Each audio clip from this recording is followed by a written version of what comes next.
A B C में categorise करके सबसे पहले आपको उनके ए पे काम करना होता है, बिकॉज उन ए पे आपको मीटिंग आसानी से मिल जाएगी, आपको बहुत ज्यादा एफर्ट्स नहीं करने पड़ेंगे उनके साथ मुलाकात करने के लिए, और आप उसके साथ काम शुरुआत करवा सकते हैं।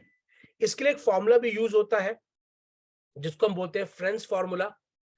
फ्रेंड्स फॉर्मूला क्या है? F stands for family and friends, R stands for relative and references, I stands for institutional contacts, E stands for educational contacts, N stands for neighbors, D stands for distance, and S stands for strangers, social media and service providers. यानी कि सबसे पहले उन लोगों से शुरुआत करें जो नजदीकी हैं, नियर एंड डियर हैं, वो 25 लोग जिनको आप सबसे पहले खुशखबरी भेजेंगे, वो 25 परिवार जिन तक शादी का कार्ड सबसे पहले जाएगा वो नाम आएंगे। उसके बाद जो रिलेटिव्स आ गए, और उनके जरिए आप रेफरेंसेस भी जनरेट कर सकते हैं। अगर आपको आर्ट ऑफ टेकिंग रेफरेंसेस आता है, आप रेफरेंस लेने में अच्छे हैं, तो आपकी लिस्ट नेवर एंडिंग रहेगी। जिस व्यक्ति से भी आप मुलाकात करें, उसका चाहे कुछ भी रिजल्ट आए, आप उनसे रेफरेंसेस ले सकते हैं।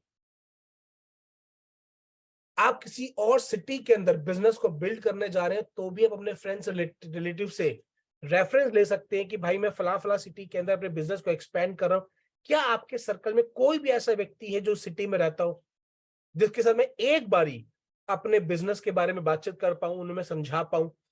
अब इसके अंदर जब हम इनविटेशन पे बात करेंगे, तो हम समझेंगे कि हम आपको इनवाइट किस प्रकार से करना होता है, because most of the people कभी भी नो कहने का मौका नहीं देते। वो गले पड़ने वाली बात हो जाती है कि वो सामने वाले के गले पड़ जाते हैं, जिसकी वजह से लोग उनको अवॉइड करना स्टार्ट कर देते हैं। और जब लोग उनको अवॉइड करना स्टार्ट कर देते हैं, तब वो इस बिजनेस से भी कटना स्टार्ट हो जाते हैं।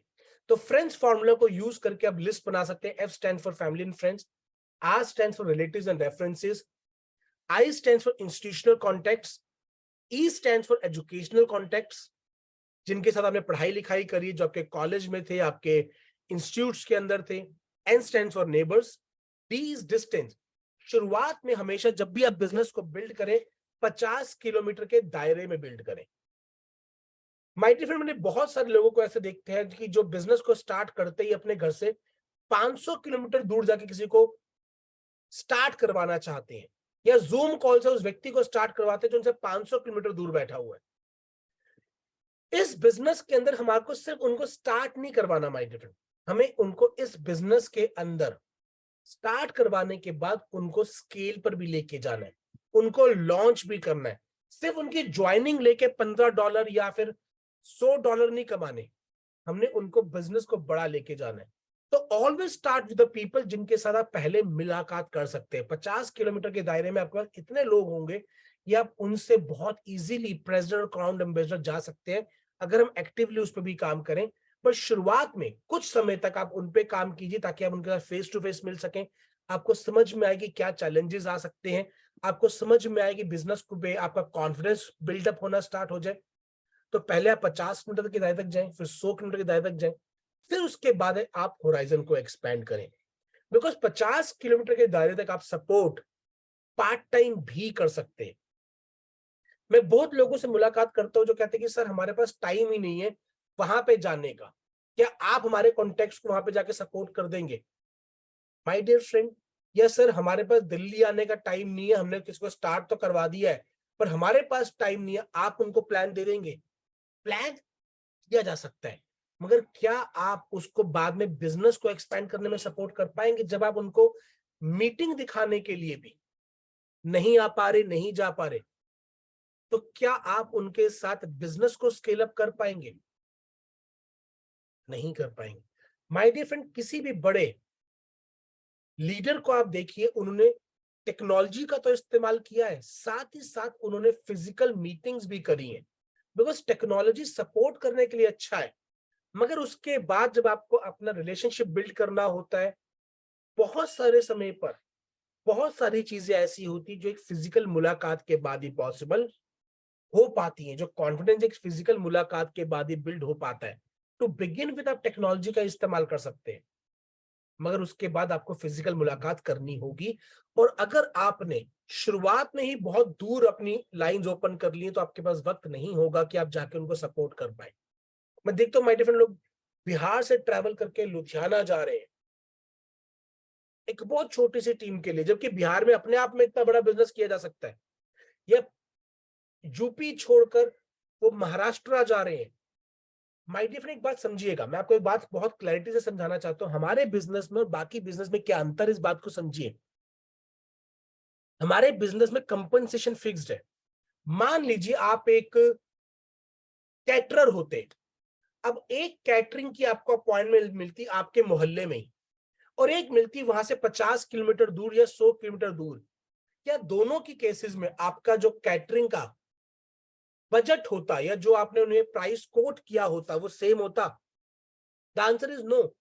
जो आपके मोहल्ले में है आप उसे कम रेट पर भी सर्विसेज दे देंगे, मगर वही कैटरिंग अगर आपको 250 किलोमीटर दूर जाके करनी है तो आपके रेट बदल जाएंगे। मगर हमारे बिजनेस में हमारा कंपनसेशन फिक्स है। आप चाहे अपने बाजू वाली गली में किसी व्यक्ति को सपोर्ट करें या 500 किलोमीटर दूर जाके करें, परसेंटेज आपको उतनी ही मिलने वाली है। मगर जब आप दूर जाते हैं तो आपका वक्त, आपकी एनर्जी, आपका एक्सपेंडिचर बहुत ज्यादा बढ़ जाता है। और अगर आप फुल टाइमर नहीं है तो आपके लिए ट्रैवल करना पॉसिबल नहीं है।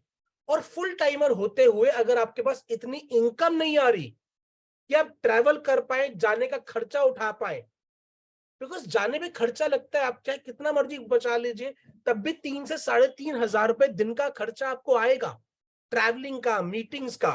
और अगर आपका बिजनेस आपको भी उतना कमा के नहीं दे रहा है तो आप बहुत लंबे समय तक इस खर्चे को सस्टेन नहीं कर पाएंगे, जिसकी वजह से आप लॉन्ग टर्म तक बिजनेस को सस्टेन नहीं कर पाएंगे, आप लॉन्ग टर्म तक बिजनेस को सर्वाइव नहीं कर पाएंगे। और बिजनेस के अंदर सबसे पहला रूल होता है सर्वाइवल। अगर आप 3 साल तक बिजनेस में सर्वाइव कर जाएंगे तो ग्रो अपने आप कर जाएंगे। मगर जब हम लंबे डिस्टेंस की जर्नी को स्टार्ट कर देते हैं, लंबे डिस्टेंस पर हम लोगों को स्पॉन्सर कर देते हैं और उनको हम सपोर्ट नहीं कर पाते, तो हम पहले ही बिजनेस में सर्वाइव नहीं कर पाते। हमें लगता है मैंने स्पॉन्सर तो इतने सारे लोगों को कर दिया, चल कोई भी नहीं रहा। क्यों? क्योंकि हम उनको सपोर्ट नहीं कर पा रहे। हमने बीज डाल तो दिया मगर हम उसको पानी नहीं दे पा रहे, खाद नहीं दे पा रहे, जाके हम अगर उस पौधे को शुरुआत में डंडे के सपोर्ट की जरूरत है तो हम सपोर्ट नहीं दे पा रहे। ये कारण है जिसकी वजह से मोस्ट ऑफ द लोगों का बिजनेस चलने से पहले ही खत्म हो जाता है। माय डिफरेंट, हिंदुस्तान ऐसा देश है जिसमें अगर हम आंख मार के भी हाथ घुमाएंगे ना तब भी 12-15 लोगों को हाथ टकरा जाएगा। आप ही के स्टेट में बैठ के, आप ही के डिस्ट्रिक्ट में बैठ के कोई ना कोई करोड़पति इंसान बना बैठा है। तो जब वो अपने डिस्ट्रिक्ट में बैठ के करोड़पति बन सकता है तो आप अपने डिस्ट्रिक्ट से शुरुआत करके क्यों बड़ा अंपायर खड़ा नहीं कर सकते? तो always keep your expenses short in the beginning. शुरुआत में कम डिस्टेंस की चीजों को शुरुआत कीजिए, स्टार्ट विद 50 किलोमीटर। जब आपका बिजनेस आपको इतना पैसा देना स्टार्ट कर दे कि आप लॉन्ग टर्म तक ट्रैवलिंग कर सकते हैं, लॉन्ग टाइम तक ट्रैवलिंग कर सकते हैं, लॉन्ग डिस्टेंस के खर्चे मेंटेन कर सकते हैं, तब अगर आपको लगे जरूरत है तो जाने की आपको जरूरत है, तब आप जाइए। उससे पहले ऊल पटांग के खर्चे मत पालिए, अपनी जगह पे बैठ के बिल्ड कीजिए। जो आपने ट्रैवलिंग पे खर्चा करना है उसको मार्केटिंग पे खर्च कीजिए। मार्केटिंग से लीड जनरेट करके आप उस जगह पे ज्यादा बेहतर बिजनेस को खड़ा